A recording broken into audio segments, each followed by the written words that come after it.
menceritakan tentang saudara kembar aku sendiri. Bang Jago berkumis, bernama Boyka.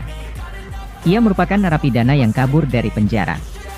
Demi mendapatkan permohonan maaf dari seorang istri yang suaminya ia bunuh, ia sukarela menghajar para petarung-petarung mafia yang mengganggu wanita tersebut. Mulai dari kelas teri, sampai kelas kakap. Tapi sebelum itu, alangkah indah dan mempesona jika kita intro dulu. Jangan lupa bersyukur dengan mengucapkan Alhamdulillah, karena kita masih diberi kesehatan.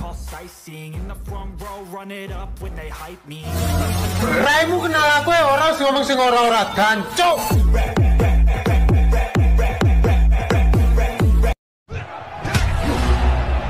Film diawali dari Boyka, yang menjadi petarung di negara asalnya Ukraina.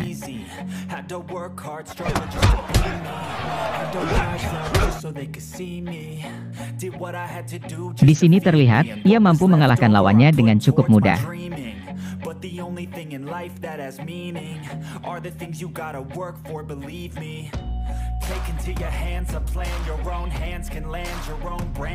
Uang dari pertandingan ia alokasikan ke sebuah gereja.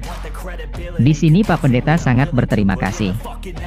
Tapi ia pun juga menceramahi Boyka, dengan mengatakan bahwa melukai atau bahkan sampai membunuh, merupakan perbuatan yang tidak disukai Tuhan. Jadi jangan jadikan kekuatanmu untuk menyakiti orang lain.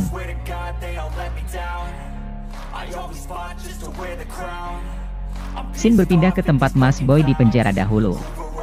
Karena kaburnya Mas Boy dari penjara tersebut, kini pro player di penjara disinggahi oleh seorang monster.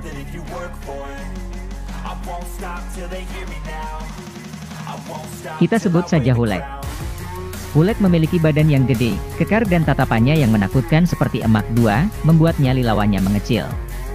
Badan hasil bordirnya pun seolah-olah siap untuk mengkriuk-kriuk musuhnya.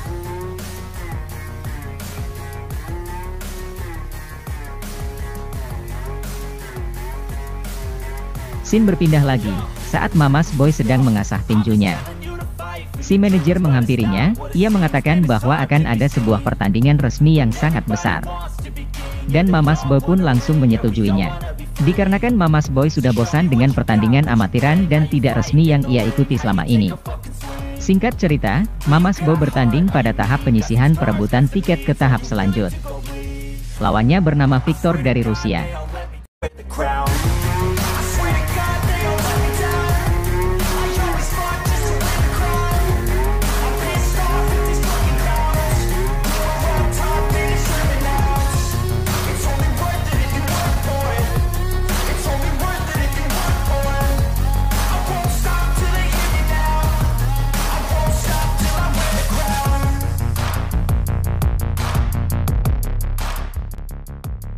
Meskipun Victor sempat bangkit, tapi kekuatannya tetap masih di bawah Mamas Boy.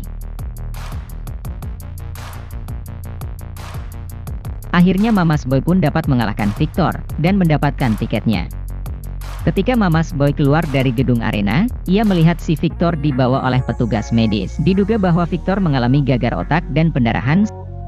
Mamas Boy pun langsung teringat dengan kata-kata dari sang pendeta. Dikarenakan selalu terbayang dengan Victor. Keesokan harinya, ia pun langsung menemui manajernya untuk bertanya kondisi Victor.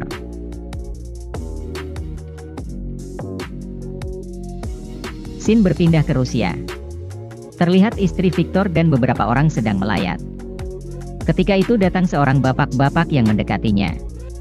Dari agen rahasia kami yang bernama Larsemutan, menemukan info bahwa bapak-bapak tersebut merupakan bos mafia yang dihutangi uang oleh Victor dan istrinya. Bos mafia tersebut menawarkan kepada istri Victor, jika hutangnya ingin lunas, maka istri Victor harus bekerja dengannya. Tawaran tersebut dilakukan oleh bos mafia, karena ia beranggapan bahwa istri Victor tidak bisa melunasi hutangnya.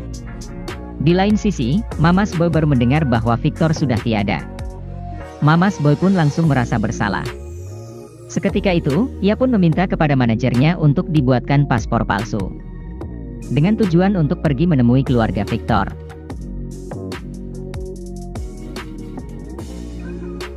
Paspor jadi, dan Mamas Boy langsung auto menuju ke Rusia, ke tempat di mana keluarga Victor berada. Agen kami yang bernama Larsemutan mengingatkan kepada Sobat Cocot, bahwa Mamas Boy merupakan napi yang kabur dari penjara Rusia. Maka karena itu, Mas Boy harus berhati-hati di negara tersebut.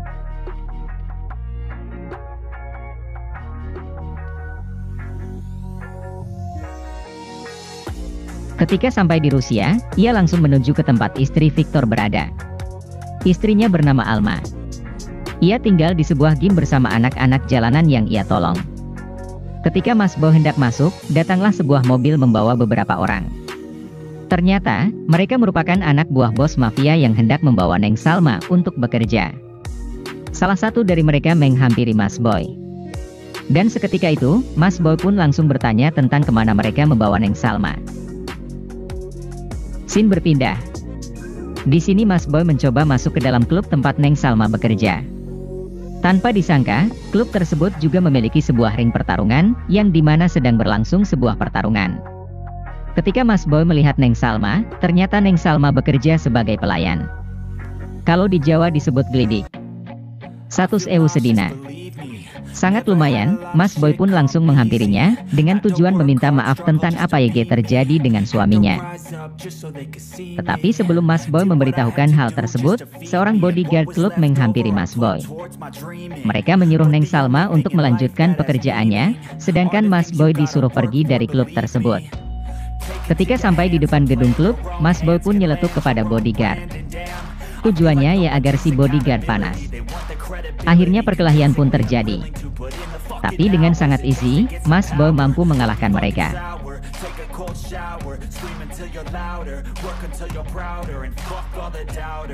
Ketika para bodyguard sedang dikriuk-kriuk, bos mafia pun datang. Bos tersebut bukannya mau menghajar si Mas Boy, malah ia menginginkan Mas Boy untuk menjadi petarungnya. Tapi di sini Mas Boy menolak, karena tujuan awal dari Mas Boy hanya dengan Neng Salma. Mendengar hal tersebut, bos mafia pun memerintahkan anak buahnya untuk mengawasi Mas Boy. Keesokan harinya, Mas Boy hendak menemui Neng Salma lagi. Tetapi ternyata di pintu terdapat anak buah dari bos mafia. Pukulan yang sangat estetik. Di sini Mas Boy menceritakan bahwa suaminya meninggal ketika bertarung dengan Mas Boy di ajang penyisihan. Neng Salma pun terlihat sedih. Mas Boy juga mengatakan bahwa ia sangat merasa bersalah dan berniat ingin menebus kesalahannya. Tapi di sini malah Neng Salma meminta Mas Boy untuk kembali ke negara asalnya, meskipun Neng Salma tidak mengharapkan Mas Boy, tetapi jiwa laki Mas Boy keluar. Mas Boy langsung pergi ke klub bos mafia. Karena Mas Boy menganggap bahwa bos mafia tersebut mengganggu Neng Salma. Jadi sebagai bentuk rasa bersalah Mas Boy kepada Neng Salma, Mas Boy ingin menyingkirkan semua hal yang mengganggu Neng Salma. Di sini Mas Boy melakukan kesepakatan dengan bos mafia. Isi dari kesepakatan tersebut ialah, bos mafia disuruh membebaskan Neng Salma beserta dengan utang-utangnya. Dan dari Mas Boy sendiri, ia menerima tawaran bertarung dengan 3 petarung dari bos mafia dalam waktu 1 minggu. Sebelum bertanding, Mas Boy diizinkan untuk berlatih di gym milik bos mafia. Tetapi tempat tersebut berisi para berandal-berandal junior. Di sini terlihat juga bahwa Neng Salma mengetahui kesepakatan tersebut. Sebenarnya Neng Salma tidak setuju, tapi karena ini kesepakatan Mas Boy dan bos mafia, maka kesepakatan tetap berlanjut. Hari pertandingan pertama pun tiba.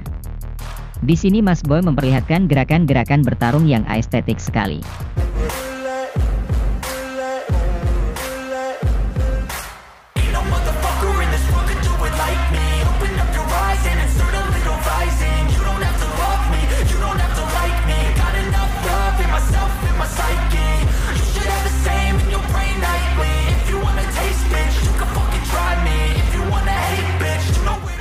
Akhirnya pertandingan pertama dimenangkan oleh Mas Boy dengan cukup easy. Ketika Mas Boy telah turun dari ring, bos mafia menghampiri dan ia berkata kepada Mas Boy, "Jangan senang dulu. Di mana-mana pertandingan pertama selalu mudah." Bos mafia pun memerintahkan Neng Salma untuk mengantarkan minuman kepada Mas Boy. Di sini Mas Boy mengatakan tentang tempat latihannya yang dipenuhi berandal-berandal junior. Akhirnya Neng Salma menawarkan agar Mas Boy berlatih di tempat gymnya. Akhirnya Mas Boy pun latihan di tempat Neng Salma dengan dilihatin oleh anak-anak yang berada di sana. Hari pertandingan kedua pun tiba. Tapi berbeda dengan pertandingan pertama. Di sini Mas Boy diharuskan mengalahkan dua petarung secara bersamaan. Kenapa bisa begitu? Karena bos mafia pernah mengatakan, "My arena, my room." My arena, my rules. Yang artinya kalau tidak salah, tempatku, peraturanku. Jadi, 2 lawan 1 gitu. Di sini terlihat Mas Boy sangat kewalahan. Gimana tidak? Ia harus berfokus kepada 2 lawan sekaligus. Di sini Mas Boy terkena tes kriuk yang berupa tendangan, menyebabkan beek dari Mas Boy kambuh. Tetapi ketika Mas Boy melirik Neng Salma, yang juga dimana Neng Salma pun sedang melirik Mas Boy, jiwa petarungnya pun kembali meningkat. Seakan-akan lirikan dari Neng Salma seperti genset listrik, yang dapat menyalakan lampu seluruh masjid.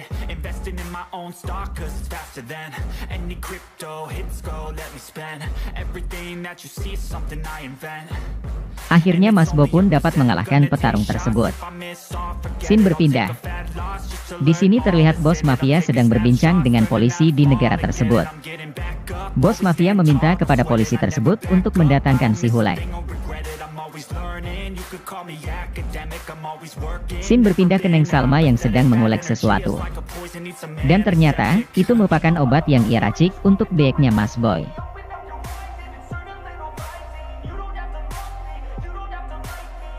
Cerita berpindah ke bos mafia. Bos mafia mengetahui bahwa Mas Boy tidak berlatih di gym miliknya, tapi malah berlatih di tempat Neng Salma. Akhirnya bos mafia pergi ke tempat Neng Salma. Di sini bos mafia mempengaruhi Neng Salma agar marah kepada Mas Boy.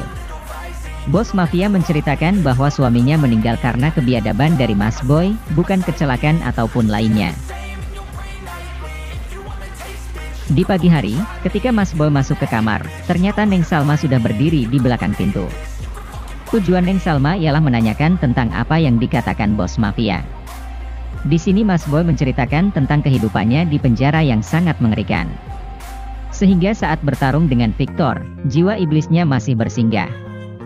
Mas Boy pun mengatakan bahwa ia sangat menyesal dan sangat ingin memperbaiki semuanya.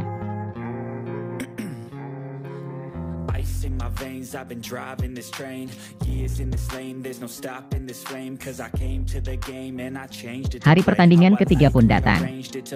Dan ini merupakan pertandingan terakhir dari kesepakatan YG terjalin, di mana Mas Boy akan melawan petarung andalan dari bos mafia, yang bernama Igor.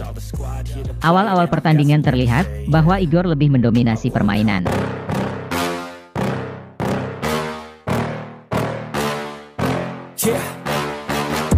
Please tell me that I can't, that I won't, that I fail, that I'll never make it out, yeah.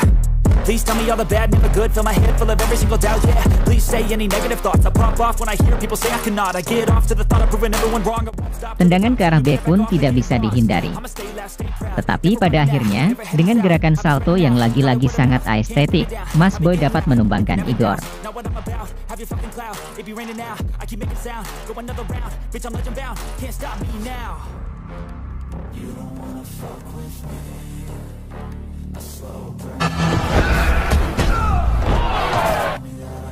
Ketika Mas Boy berjalan menuju ke tempat istirahat, bos mafia pun menghentikannya.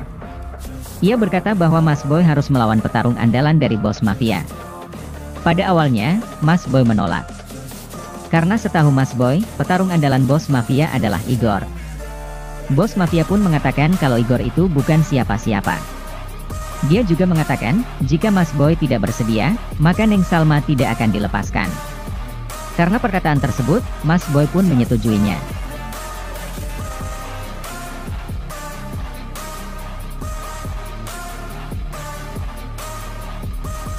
Di awal pertandingan terlihat bahwa beberapa pukulan dari Mas Boy tidak berasa.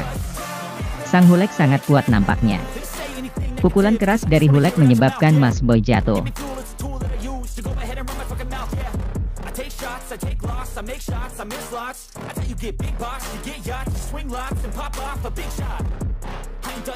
Pandangan Mas Boy pun kabur-kabur. Ketika Mas Boy melihat Neng Salma yang berada di samping bos mafia, Mas Boy pun bangkit.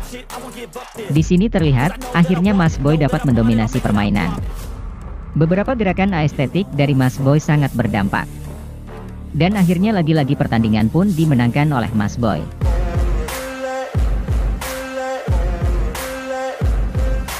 Ain't no motherfucker in this world could do it like me. Open up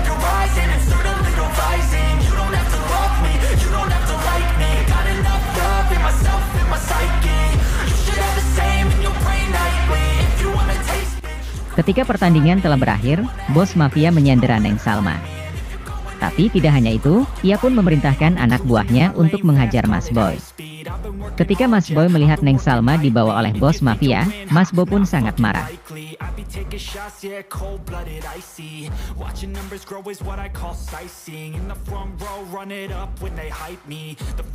Ia menghajar para bawahan dengan sangat berandal. Di sini terjadi tembak-menembak.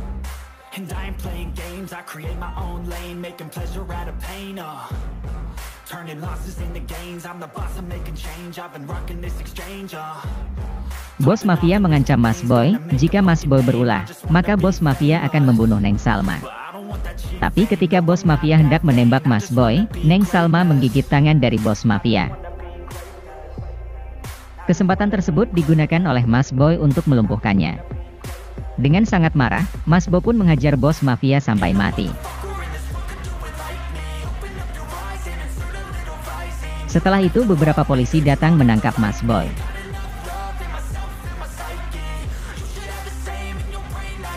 Enam bulan berlalu. Terlihat Neng Salma mengunjungi Mas Boy di penjara. Ia mengatakan bahwa Neng Salma sudah memaafkannya. Ia juga membawa gambar yang dibuat oleh anak-anak untuk Mas Boy. Mas Boy pun sekarang sangat senang, adem dan ayem. Sekian yang bisa saya sampaikan. Saran dan kritik sangat saya harapkan. See you next time.